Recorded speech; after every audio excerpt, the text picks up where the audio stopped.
स्वप्न साऱ्यांचे, स्वप्न घराचे पूर्ण करणार arch residency. Neral railway station पासून हाकेच्या अंतरावर सुरू असलेला गृहप्रकल्प.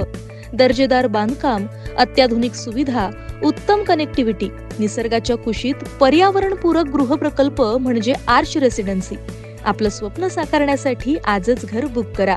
आर्च रेसिडेन्सी नेरळमध्ये. अधिक माहिती आणि बुकिंगसाठी संपर्क 8317230123. नेरळ बिरदोले येथील एका तरुणाच्या अंगावर वीज पडून मृत्यू झाल्यानंतर त्याच्या कुटुंबाला आर्थिक मदत मिळवून देण्यासाठी खाकी वर्दीतील एक पोलीस अधिकारी स्वतःचा जीव धोक्यात घालून धावून आलाय. ही घटना सर्वत्र कौतुकास्पद ठरत आहे. ज्या ठिकाणी तहसीलदार, गावचे तलाठी आणि मंडळ अधिकारी माहिती मिळूनही पोहोचू शकले नाहीत, तिथे उशिरा माहिती मिळाल्यानंतर देखील संबंधित पोलीस अधिकाऱ्यांनी दाखवलेली तत्परता आणि धाडस साऱ्यांचं लक्ष वेधून घेतीये. या अधिकाऱ्याचं नाव आहे शिवाजी ढवळे. ते नेरळ पोलीस ठाण्याचे वरिष्ठ अधिकारी म्हणून कार्यरत आहेत. घटना 26 मे सोमवारची. राज्यात अनेक ठिकाणी मुसळधार पावसाचा जोर होता. रायगड जिल्ह्यासाठी रेड अलर्ट जारी करण्यात आला होता. कर्जत तालुक्यात मध्यरात्रीपासून पाऊस थांबत नव्हता. उल्हास नदी, पोशीर नदी आणि चिल्लार नदी या तीनही नद्यांनी रौद्र रूप धारण केलं होतं. विजांचा कडकडाट, सोसाट्याचा वारा, वीज पुरवठा खंडित होणे, झाडांची पडझड, रस्ते बंद, मोबाईल नेटवर्क ठप्प अशा स्थितीत संपूर्ण परिसर वेढला गेला होता. सकाळी 7च्या सुमारास अचानक प्रचंड आवाज झाला. विजेचा आघात नेरळ जवळील बिरदोले गावात झाला. रोशन कचरू कालेकर वय वर्ष 25 या तरुणाच्या अंगावर वीज कोसळली. शेतावर पाहणीसाठी गेलेल्या रोशनचा जागीच मृत्यू झाला. गावात बातमी पसरताच काही ग्रामस्थांनी तहसीलदार आणि तलाठी यांना फोनवर माहिती दिली. गावातील तरुणांनी रोशनला नेरळ येथील खासगी रुग्णालयात दाखल केलं. मात्र डॉक्टरांनी त्याला मृत घोषित केलं. दरम्यान पावसाचा जोर वाढतच होता.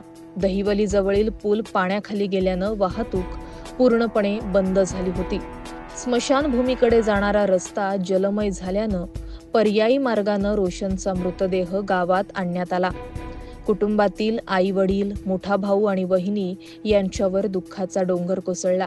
आधीच हालाकीच्या परिस्थितीत असलेल्या या कुटुंबावर मोठं संकट ओढावलं. शासनाचे अधिकारी वेळेवर न पोहोचल्यानं ग्रामस्थांनी अंत्यसंस्कार करण्याचा निर्णय घेतला. दरम्यान तलाठी अधिकारी गावात आले होते. मात्र काही माहिती न देता ते निघून गेले.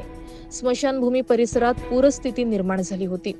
नेरळ पोलीस ठाण्याचे अधिकारी शिवाजी ढवळे हे त्यावेळी शेलू येथे झाड पडल्याच्या घटनेचा आढावा घेत होते.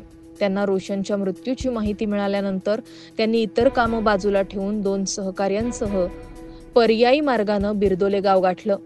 गावाच्या बाहेर स्मशानभूमीकडे जाणाऱ्या रस्त्यावर पाणी वाहत होतं.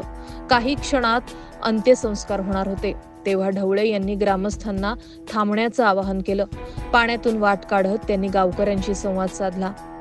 कोणते शासकीय अधिकारी आले होते का, असा प्रश्न विचारला असता नाही म्हणून आम्ही अंत्यसंस्कारासाठी आलो असं उत्तर मिळालं.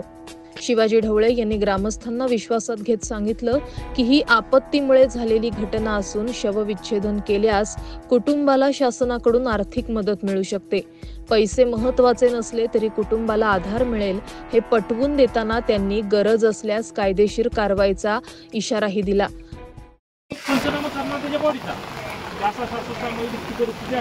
त्यानंतर डॉक्टरकडे करणार ती तरी अंतिम अभिप्राय मिळण्याची विनंती आहे.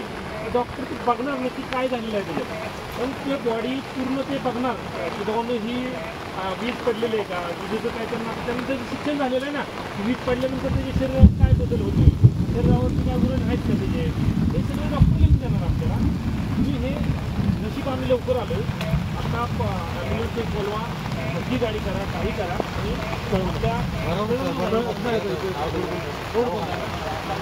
डॉक्टर आहे का पण इतर रोड चालू झाला आता थोडी घाण काढली मुलांना पाणी कमी झाले घाण काढणं गरजेचं आहे. एवढ्यापेक्षा 4 लोकांनी तिथं घाण काढली, आपण सगळ्यांनी घाण. मात्र गावकऱ्यांनी सहकार्य करत अंत्यसंस्कार थांबवले आणि प्रशासनाची मदत घेतली. शिवाजी ढवळे यांच्या तात्काळ पावसाळी परिस्थितीत घेतलेल्या धाडसी निर्णयामुळे प्रशासनाचे अन्य अधिकारी देखील घटनास्थळी दाखल झाले. शवविच्छेदन झाल्यानंतर रोशनवर शासनाच्या सोपस्कारानुसार अंत्यविधी पार पडला. यामुळे कुटुंबाला शासनाच्या मदतीचा मार्ग खुला झाला. शेवटी एवढंच म्हणावं लागेल की खाकी वर्दीतही माणुसकी जिवंत आहे. शिवाजी ढवळे यांच्या तत्परतेमुळे एक कुटुंब शासनाच्या मदतीपासून वंचित राहण्यापासून वाचलंय.